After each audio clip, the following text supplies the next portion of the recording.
지난 시간 우리가 2장을 공부하면서 예수님께서 어떻게 하나님 나라의 왕으로 등극하게 되셨는가, 그 과정에 대해서 함께 공부를 했습니다.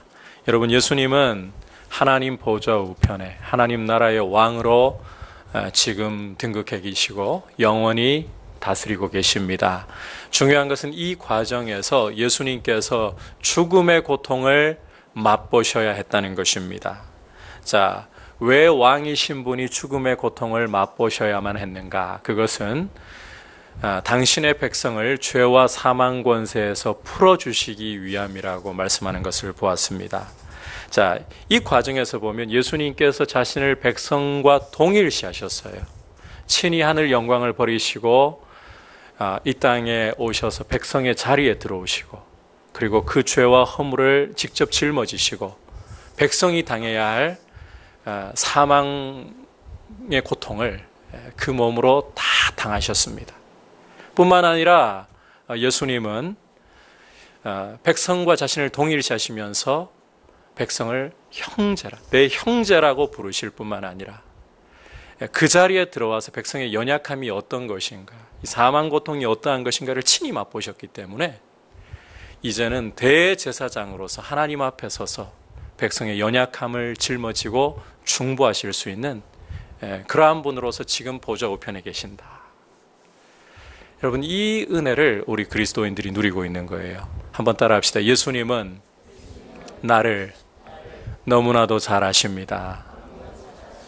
친히 내 죄를 짊어지시고 내가 당해야 할 사망 고통을 그분이 대신 당하셔서 죄에서 풀어주셨습니다. 그 고통까지 경험하셨기 때문에 그분은 우리의 연약함을 너무 잘 아시고 지금도 도움이 필요한 성도들에게 보좌 우편에서 우리의 중보자가 되셔서 도와주시는 은혜를 시시때때로 주시는 줄 믿습니다. 자, 그렇다면 이제 이 은혜를 경험했다면 성도로서 어떻게 해야 되는가? 오늘 1절 말씀 우리 같이 한번 읽어보도록 할까요? 시작. 그러므로 하늘의 부르심을 받은 거룩한 형제들아, 우리가 믿는 도리의 사도이시며 대제사장이신 예수를 깊이 생각하라. 자, 여기 1절 보시면 이와 같은 은혜를 얻었고, 우리가 하늘의 부르심을 받은 거룩한 형제들로서 부르심을 받았기 때문에 예수님이 우리를 형제라고 불러주시는 그러한 사람들이 되었기 때문에, 이 땅 소속이 아니라 하늘의 시민권을 가진 사람들이 되었기 때문에, 여러분, 우리의 사고와 묵상은 이 땅에 머무는 것이 아니라 우리를 불러주신 예수 그리스도께 머물러 있어야 될 줄 믿습니다. 자, 이것이 성도의 도리라는 겁니다. 자, 그렇다면 구체적으로 예수님의 어떠한 부분에 대해서 우리의 사고와 묵상이 머물러야 하는가? 자, 예수님에 대해서 한번 따라 합시다. 예수님의 충성에 대해서 한번 따라 합시다. 예수님의 충성에 대해서. 예수님의 충성에 대해서 우리의 이 사고와 묵상이 머물러야 한다는 거예요. 2절 같이 읽어보겠습니다. 시작. 그는 자기를 세우신 이에게 신실하시기를 모세가 하나님의 온 집에서 한 것과 같이 하셨으니. 자, 여기 신실하다는 말을 좀 더 우리가 편한 용어로 바꾸자면 충성되었다라는 말입니다. 예수님께서는 자기를 세우신 분 하나님 아버지께 충성되셨다는 거예요. 이것이 마치 모세가 이스라엘이라는 하나님의 온 집에서 충성된 것과 마찬가지셨다는 겁니다. 여러분, 히브리서 기자가 갑자기 모세 이야기를 끄집어내고 있죠. 왜 그렇게 하는가 하면요, 이유가 있어요. 지금 이 히브리서를 받아보고 있는 독자들은 원래 어떤 사람들인가 하면 유대인 출신의 그리스도인들입니다. 유대인들은 어려서부터 늘 이 토라, 율법으로 교육을 받아요. 그래서 모세라고 한다면 이 사람들에게는 그야말로 비길 수 없는 선지자 중에 한 사람. 실제 신명기 34장을 보면 모세 사후에 기록이 덧붙여져 있는데, 모세처럼 큰 선지자가 다시는 일어나지 않았다라고 평가할 정도로, 그래서 유대인들에게는 모세가 그야말로 하나님 다음이라고 볼 정도로 아주 높은 위치를 차지하고 있다고 보시면 돼요. 이러한 모세가 출애굽과 가나안 땅으로 들어가기 전까지 광야 40년 동안에 하나님의 부르심을 받아서 출애굽과 그 40년 기간을 아주 충성스럽게, 뒤에서 우리가 또 보겠지만 율법을 전수하는 부분까지 너무나도 충성스럽게 사명을 감당을 했어요. 이렇게 모세가 충성스럽게 감당했다는 것은 유대인 출신 그리스도인이면 그냥 이 마음에 확 와닿는 문제예요. 이렇게 모세가 충성한 것처럼 예수 그리스도께서도 자기를 세우신 분에게, 하늘 아버지께 충성을 하셨다는 겁니다. 이렇게 함으로써 지금 이 히브리서 기자는 이 지금 배교의 위험에 있는, 박해를 받으면서 다시 유대교로 돌아가고 싶은 그런 배교의 위험을 당하고 있는 그리스도인들에게 예수 그리스도의 충성을 주목하라는 거예요. 그런데 우리가 이 부분에서 좀 더 생각을 해봐야 될 게, 아니 우리 현대 독자들은 이게 크게 와닿질 않아요. 우리는 모세의 위치가 이미 구분되어 있잖아요. 예수님과 감히 모세를 비교해, 이게 딱 구분이 서 있잖아요.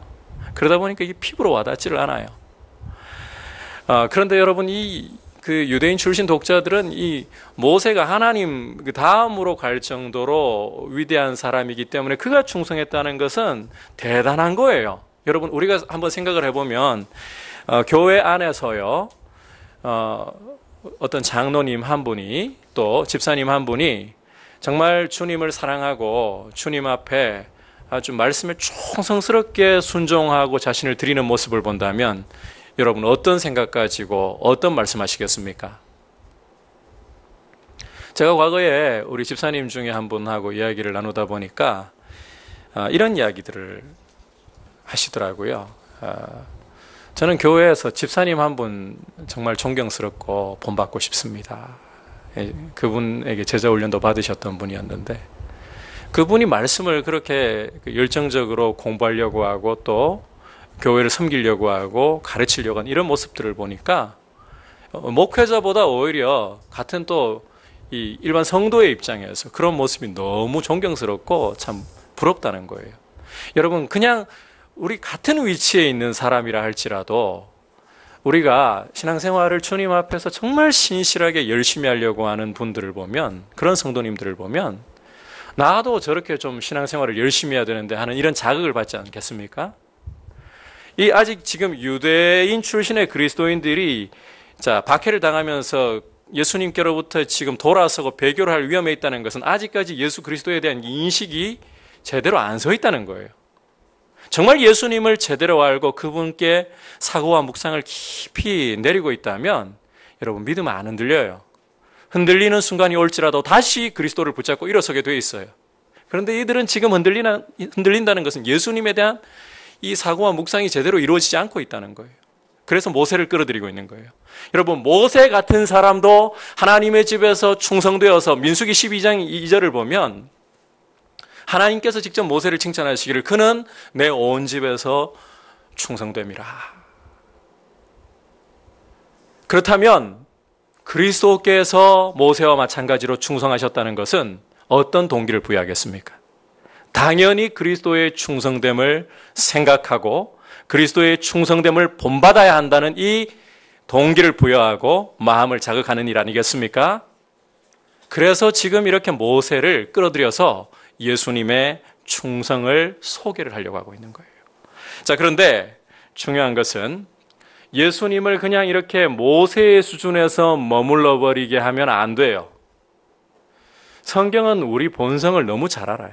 하나님께서 우리 본성을 너무 잘 아셔가지고 성경에다가 기록을 할 때에 보면 우리가 이제 모세와 예수님을 비교하면서 모세처럼 예수님도 충성하셨다 그러면 모세 수준에서 그냥 또 생각할까? 이런 위험성이 따르거든요. 이런 위험성을 간파하고 있기 때문에 히브리서 기자는 여기서 한 걸음 더 나아갑니다.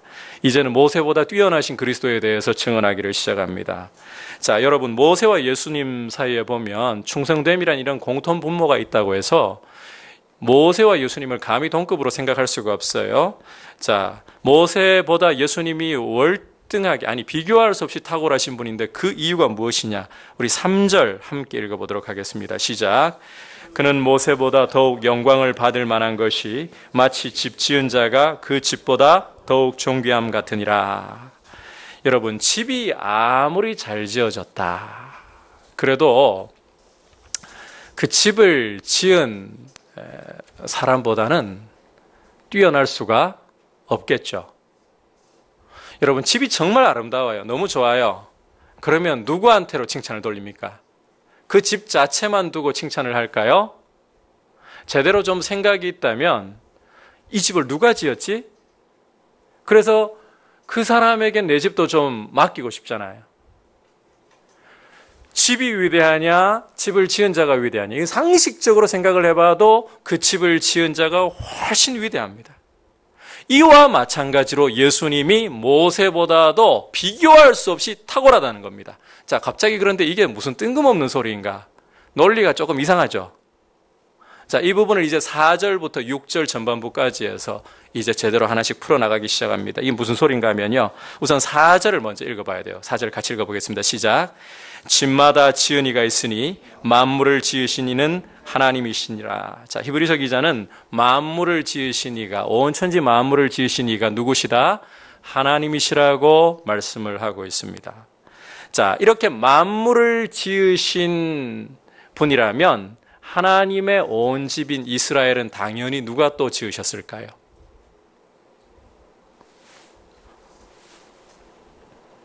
자, 진도를 나가시려면 좀 주고받도록 하시죠. 여러분, 만물을, 천지 만물을 모든 피조물 하나하나, 우리의 머리카락 하나까지도 하나님이 다 지으셨어요. 그렇다면, 자, 오늘 보면 하나님의 온 집이라는 이야기가 자꾸 나오는데 이게 이스라엘을 가리켜요. 이스라엘을 지으신 분은 누구이십니까? 진도 안 나갑니다. 이렇게 되면. 같이 주고받자니까요. 자, 누구시라고요? 하나님. 그죠? 아이, 왜 이렇게들 좀 적극적으로 주고받으시죠? 자, 만물을 지으신 분이 하나님이시라면 하나님의 온 집을 지으신 분은 당연히 하나님이십니다. 자, 주목할 것은 이 하나님의 집에서 이제 모세의 위치와 예수님의 위치를 비교해 보면 모세와 예수님의 자리가 확연하게 드러나 버리는 거예요. 우리 5절에서부터 6절 전반부까지 읽어보면서 모세와 예수님의 위치에 대해서 같이 보겠습니다. 시작. 또한 모세는 장래에 말할 것을 증언하기 위하여 하나님의 온 집에서 종으로서 신실하였고 그리스도는 하나님의 집을 맡은 아들로서 그와 같이 하셨으니. 자, 여러분 여기 설명을 보면 모세는 하나님의 온 집에서 어떤 자리를 차지하고 있습니까? 종의 자리를 차지하고 있습니다. 반면에 예수님께서는 어떤 분으로? 하나님의 집을 맡은 아들로서 위치를 차지하고 계십니다. 자, 보십시오. 집을 맡아가지고 관리하는 종과 이 집을 지은 주인의 모든 권한을 위임받을 아들과 누가 높은 건가요? 비교할 필요도 없이 아들이 당연히 높은 거예요. 자, 하나님의 집에서의 위치만으로도 예수 그리스도는 탁월하시고 더 이상 사실 논증할 필요조차 없습니다. 하지만 히브리서 기자는 여기서 한 걸음 더 나아가고 있어요. 사역 면에서도 예수님은 모세보다도 비교할 수 없이 탁월하다는 사실을 증명해 보여주고 있는데, 여러분 다시 5절과 6절을 보시면 모세는 어떤 걸 증언했다 그럽니까? 장래에 말할 것을 증언했다. 이게 모세의 사역입니다. 반면에 예수님은 집 맡은 아들로서 그러하셨다. 자, 이 부분 설명이 좀 필요한데요. 우선 모세의 사역. 자, 모세의 사역을 보면 장래 말할 것을 증언하는 역할을 했다는 거죠. 이 장래에 말할 것이라는 게 무엇을 가리키는 걸까요? 히브리서는 이런 용어 설명이 사실 복잡해가지고 까다로운 면이 있어요. 이 히브리서 구성 자체도 굉장히 좀 까다로운데 이런 용어들도 설명을 잘 듣고 이해를 해야 될 부분이 있어요. 자, 이 장래 말할 것이라는 것은 그냥 간단하게 설명하자면 장차 오실 예수님에 대한 말씀을 증언하는 이 역할이 모세의 중요한 사명이었다는 거예요. 자, 이걸 가지고 이제 우리가 구약으로 좀 돌아가 보자면 모세가 이스라엘에 어떤 일을 주되게 했습니까? 우선은 이스라엘을 애굽에서 이끌어내는 출애굽의 사명을 감당했죠. 그리고 이들을 광야로 이끌어가지고 광야 가운데서도 시내산에 이끌어가지고 어떤 일을 했습니까?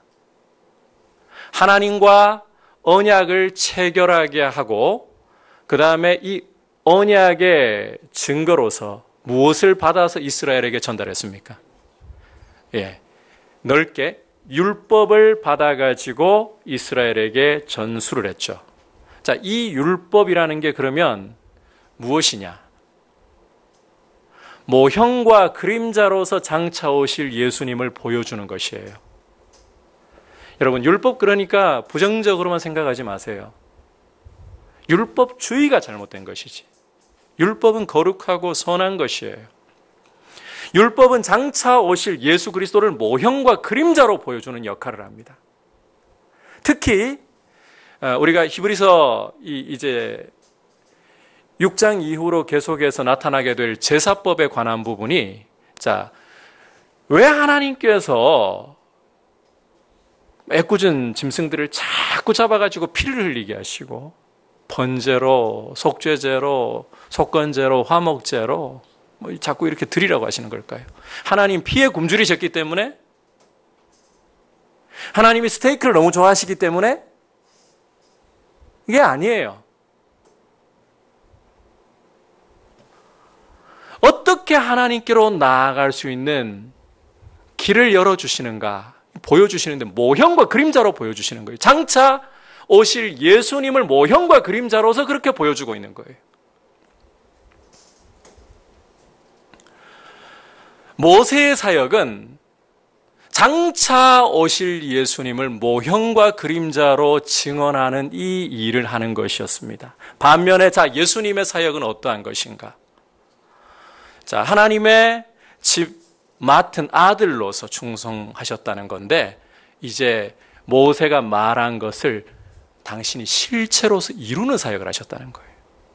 모세가 지금까지 증언했던 그 모든 것의 주인공으로서, 동물 제사들의 그 모든 실체로서 당신의 사명을 감당하셨습니다. 구체적으로 어떤 사명 감당하신 겁니까?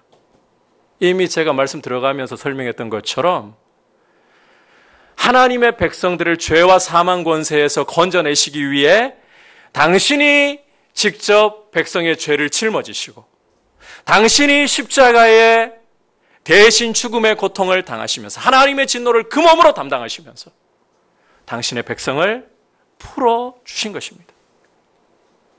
여러분, 모세는 하나님의 백성을 위해서 대신 죽어주지 못했습니다. 그럴 수도 없거니와 그럴 자격도 없습니다. 왜? 모세 자신도 어떤 문제를 가지고 있기 때문에, 동일하게 죄인이기 때문에.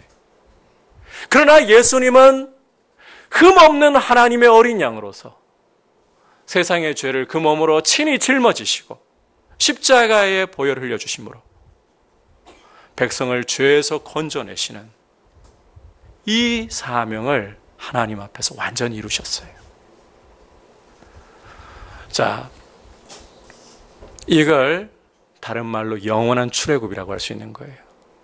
여러분, 모세가 우리에게 딱 떠올려주는 이미지, 그러면 사실 우리 한국교회 대부분의 성도님들은 시내산 언약과 율법 전수보다 뭘 먼저 떠올립니까? 출애굽 떠올리죠. 홍해 사건 이런 것. 여러분, 모세가 출애굽을 이끌어냈잖아요.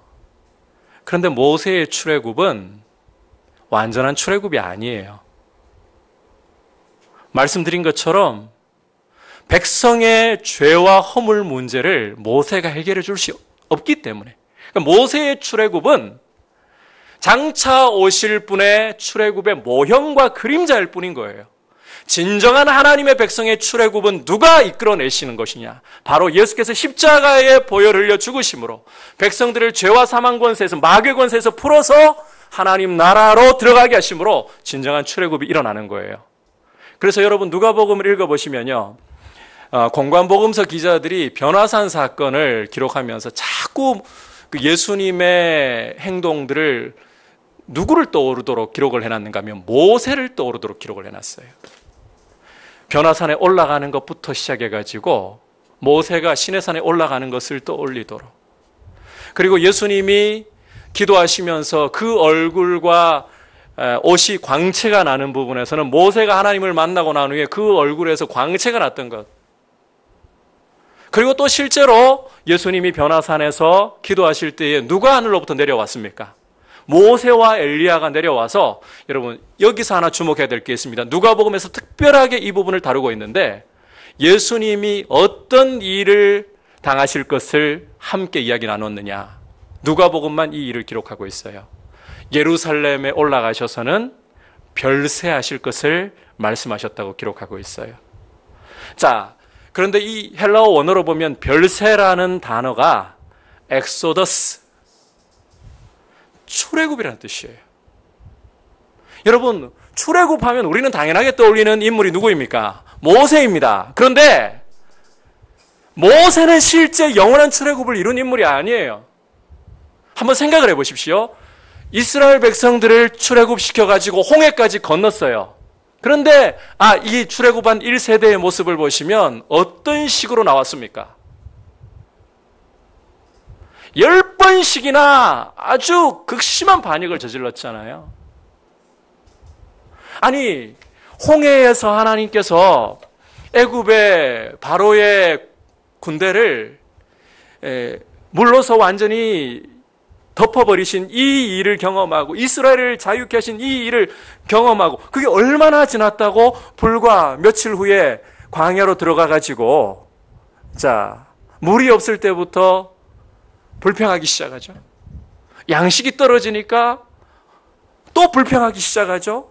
하나님께서 만나를 주셔가지고 조금 먹고 살만하니까 애굽에 있던 시절이 좋았다. 그때는 우리가 고기를 먹었는데. 어디 그것뿐인가요? 모세가 하나님께로부터 율법을 받기 위해서 시내산에 올라가서 40주 40야를 머무는 동안에 밑에서 이스라엘이 무슨 짓을 벌렸습니까? 이 모세가 살았는지 죽었는지 모르겠다. 뭘 만들어요? 아론을 시켜가지고 금송아지를 만들게 하죠. 여러분, 진정한 출애굽이라는 것은 죄로부터 해방되어서 하나님 백성답게 살아가도록 만들어주는 것이 진정한 출애굽이에요. 근데 이 광야 1세대를 보면, 출애굽한 1세대를 보면 이 죄 문제에서요, 물론 2세대라고 죄로부터 완전히 자유로울 수 없지만 특히 1세대를 보면 하나님께서 이 죄의 습성이 결코 빠지질 않아요. 그래서 광야에서 40년 동안 어떻게 하십니까? 다 엎드러지게 만들어버리시고 하나님 말씀으로 연단한 2세대를 가나안으로 이끌어 가시거든요. 이걸 볼 때에 모세는요, 죄 문제를 근본적으로 해결 못해요. 그래서 육신적인 이스라엘을 홍해를 건너면서 육신적으로는 출애굽을 시켜놓았지만 진정한 의미에서부터 죄로부터의 출애굽을 시킬 수 있었던 것 아니에요. 여러분, 우리를 죄와 사망 권세로부터 진정으로 출애굽시키실 수 있는 분이 누구이십니까? 예수 그리스도이신 거예요. 십자가에 그분이 달려서 그 법의 피를 흘리심으로 여러분, 예수 그리스도 안에 있는 우리는 죄와 사망 권세로부터 완전히 해방된 줄 믿습니다. 믿으십니까? 여러분, 이거 분명해야 돼요.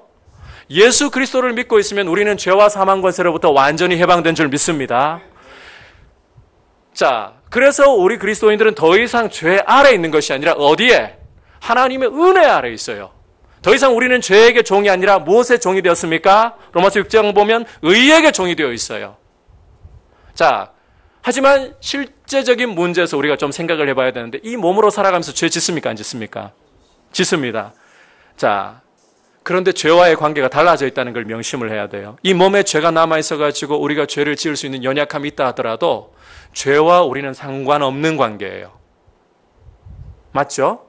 왜? 죄로부터 해방되었고 죄와는 이제 원수관계예요. 그래서 우리는 스스로 죄에게 굴복하지 말고 죄와 피 흘리기까지 싸워야 할 당위성을 가지고 있는 거예요. 이런 은혜를 주실 수 있는 분은 모세가 아니라 바로 예수 그리스도시라는 거예요. 이와 같이 단순히 이스라엘을 민족적으로 출애굽시키는 것과 참 이스라엘을 죄와 사망 권세로부터 완전히 출애굽시키신 이 일을 어떻게 감히 비교할 수 있겠냐는 거예요. 따라서 예수 그리스도야말로 모세와 비교할 수 없이 탁월하신 분이라는 거예요. 자, 그렇다면 이제 우리가 오늘 말씀의 결론부로 좀 들어가 봐야 돼요. 이와 같이 탁월하신 분이, 자, 모세 같은 사람도 탁월하다고 그 충성됨에 대해서 유대인들은 본받고 싶어 해요. 우와, 모세. 어떻게 하면 우리도 모세처럼 살 수 있을까? 박해를 받아보니까 그 모세에게로 돌아가고 싶어 해요. 그런데 여러분, 모세와 비교할 수 없을 정도로 탁월하신 그리스도께서 직접 하나님이 이 땅에 보내셨을 때 그 아버지의 뜻을 한치의 흔들림도 없이 순종하시면서 십자가에까지 자기를 내어주시면서 하나님 백성에게 영원한 출애굽을 주셨다면, 이 충성을 보이셨다면, 여러분, 그리스도의 충성됨을 따라서 1절에서 그리스도인이 어떤 사람들이라고 불렀습니까? 함께 하늘의 부르심을 입은 형제들아. 우리는 예수님께서 형제라고 불러주시는, 여러분, 이게 히브리서 기자가 같은 그리스도 안에서 형제니까 단순히 형제라고 부르는 차원이 아니에요. 2장에 보면 그리스도께서 우리를 형제라고 불러주셨기 때문에 히브리서 기자는 그것을 강조시키고 있는 거예요. 예수님이 우리를 형제라고 부르셨다면, 그리고 우리가 하늘의 부르심을 받았다면 그리스도의 그 충성을 따라가야 되는 거 아니겠습니까? 우리는 배교의 위험이 없는데요. 근데 여러분, 배교의 위험은 없어도 우리도 이 죄를 이 몸에 가지고 있기 때문에 언제든지 유혹과 믿음에서부터 멀어질 수 있는 그런 도전들이 끊임없이 오고 있다는 사실을 기억을 해야 돼요. 그리고 이걸 좀 주목을 해야 돼요. 여러분, 그런 어떤 유혹, 저는 지금 그렇게 피부에 와닿게 유혹을 못 느끼고 있는데요. 아니, 사실은 없어서 못 느끼는 게 아니라 우리가 둔해서 못 느낄 수 있어요. 근데 여러분, 우리가 복음 앞에, 그리스도를 묵상하고 그분의 복음 앞에 충성하고 있지 않다면 언제 유혹이 우리를 무너뜨릴지, 이 시간 문제입니다. 그래서 우리가 유혹을 크게 느끼냐 느끼지 않느냐를 떠나가지고 우리의 도리는, 한번 따라합시다. 믿는 도리에 충성해야 합니다. 1절에 보듯이 믿는 도리에 사도시며, 믿는 도리를 꼭 붙잡아야 된다는 거예요. 복음을 꼭 붙잡아야 된다는 거예요. 오늘 여러분에게 그래서 이 말씀을 따라 드리는 적용은 이거예요. 충성하십시오. 예수님을 따라 충성하십시오. 충성하라는 말이 여러분께서 일주일 내내 교회에 와가지고 살고 일주일 내내 교회에 봉사만 하고 계셔야 된다, 그런 뜻이 아니에요. 믿는 도리에 복음에 충성하라는 것입니다. 복음에 충성하기 위해서 여러분 강조하는데, 여러분 예수님 얼마나 알고 계십니까? 오늘 1절 보시면 이런 이야기를 하는, 이런 예수님에 대한 논리 전개를 해나가는 과정에서요, 그리스도인들이 예수님 너무 모르기 때문에 흔들리고 있는 거예요. 그래서 이런 논리적인 전개를 통해 예수님은 어떤 분인가를 자꾸 히브리서 기자는 보여주는 거예요. 여러분, 예수님 얼마만큼 알고 계십니까? 저나 여러분이나 예수님 얼마만큼 알고 계십니까? 앞에 서 있는 목사가 교회를 위해서 전적으로 섬겨야 할 전문 사역자이기 때문에 목사님 충분히 알고 계시면 되는 거고, 우리는 그냥 가르쳐 주시는 대로 따라가면 되는 거죠. 근데 여러분, 우리 그리스도인들은 하나님 앞에서요, 그리스도를 알아가는 일에 있어서 목회자, 성도 따로 구분이 없어요. 우리는 동일하게 그리스도를 알고 더 알아가야 돼요. 그리스도를 얼마나 알고 계십니까? 그리스도를 알아야 유혹이 우리를 흔들어 놓으려고 다가와도 유혹을 이길 수 있는 힘이 있어요. 복음을 충성되게 붙잡으려면 먼저 그리스도를, 복음의 중심이신 그리스도를 알아야 되는 거예요. 그리고 여러분, 복음의 말씀에 충성한다는 것은 그 알고 있는 도리대로 순종하는 것입니다. 이 말씀만 하고 이제 말씀 좀 마치도록 할게요. 오늘 이제 새벽 말씀이 보면 레위기 26장 말씀인데, 하나님께서 이스라엘과 언약을 맺으신 부분을 말씀하시면서 나는 너희를 애굽에서 인도해낸 너희의 하나님 여호와라. 언약에는 반드시 공식이 따릅니다. 여러분이 성경을 읽어보면 신명기 28장도 그러고요. 언약에는 공식이 따라요. 자, 언약이라는 것은 하나님과 이스라엘이 나는 너희의 하나님, 너희는 내 백성, 이 전제가 따르거든요. 여기에 그 다음에 언약의 조항이 따라요. 그게 율법의 말씀이에요. 하나님 말씀. 그것에 순종하면 언약 공식은 이거예요. 생명과 복이 따르는 것이고, 그 말씀을 버리고 배반하면 사망과 저주가 따르는 거예요. 오늘은 이제 이 사망과 저주에 대한 말씀을 보았는데, 여러분, 이 복음 앞에 우리가 순종한다는 것은 내가 듣기 좋은 말씀만을 복받아라, 예수 믿으면 복 받아요. 복 받는 건 맞긴 맞죠. 근데 그 복이 어떤 건가요? 예수 믿으면 무조건 사업 성공해야 되나요? 믿고도 실패하는 분들은 잘못 믿어서 실패하나요? 예수 믿고도 암에 걸리는 분들 계세요. 그러면 잘못 믿어가지고 암에 걸리는 건가요? 아니, 잘 믿어도. 여러분, 엘리사 같은 분은 어떻게 죽었나요? 병 걸려가지고 죽었어요.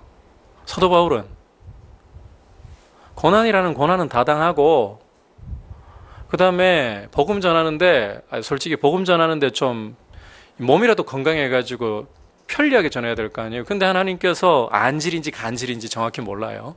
학자들은 간질이다, 또 안질이다. 갈라디아서 4장 말씀을 보면 눈이라도 빼가지고 나한테 주었으리라. 이거 보면 안질 같기도 하고. 어쨌든 간에 복음 전하는데 이 질병이 육체의 가시가 너무 힘들어가지고 고통스러워가지고 제발 좀 이걸 거두어 가달라고 할 때에 하나님께서 내 은혜가 너에게 족하다. 이는 너의 약함 가운데서 나의 강함이 온전하게 되기 때문이라. 이런 거 보면요, 여러분, 예수님 믿어도 병이 안 나을 수도 있어요. 그럼 못 믿어서? 아니에요. 우리가 하나님의 말씀 앞에서 듣기 좋은 것만 들으려고 하는 것은, 내 필요에 대한 말씀만 채워주시기를 원하는 것은 복음에 대한 충성된 도리가 아니에요. 오늘 새벽의 말씀은 율법 공식에서, 언약 공식에서 저주에 대한 말씀이에요. 너희가 하나님의 말씀을 듣고도 청종치 않고 순종하지 않으면 내가 너희에게 이런 저주를 내리겠다. 그런데 이렇게 하고도 돌이키지 않으면 내가 벌을 7배나 더 내려서 이런 극심한 저주가 너에게 임하게 하겠다. 그래도 돌이키지 않으면 또 7배나 벌을 더 내려서, 여러분, 이런 말씀 성경 읽어보면 실제 언약 공식에 보면 축복에 대한 말씀보다 뭐가 더 많이 나옵니까? 저주에 대한 게 비교할 수 없이 많이 나옵니다. 그러면 우리는 그런 저주에 대한 말씀을 들을 때에 우리 자신을 돌아보고 우리가 주님의 말씀 앞에 충성되지 못하고 순종하지 못한 거 돌이켜서 회개할 줄 알아야 되는 거예요. 이게 충성하는 모습이에요. 그리고 주님이 말씀하신다면 내가 듣고 싶은 말씀만 받으려고 하는 것이 아니라 때로는 딱딱하고 때로는 힘들어도 내 마음을 찔러도 그 말씀대로 받아들이면서 그 말씀대로 순종하고 가려고 하는 것이 충성된 모습이에요. 여러분, 예수 그리스도를 깊이 생각하시고 그리스도를 더 알아가기를 힘쓰시기를 바랍니다. 이게 복음 앞에 충성하는 첫 번째 도리이고, 그리고 두 번째, 방금 뭐라 했나요? 내가 듣고 싶은 말씀만 들으려고 하는 것이 아니라 듣기 싫은 말씀이라도, 힘든 말씀이라도 주님이 말씀하시면 그대로 받아들이고 실천하기를 힘쓰라. 이렇게 함으로 여러분, 예수님의 충성을 따라서 우리도 주님 앞에 충성하는 귀한 성도의 삶을 살아갈 수 있기를 주의 이름으로 축복합니다.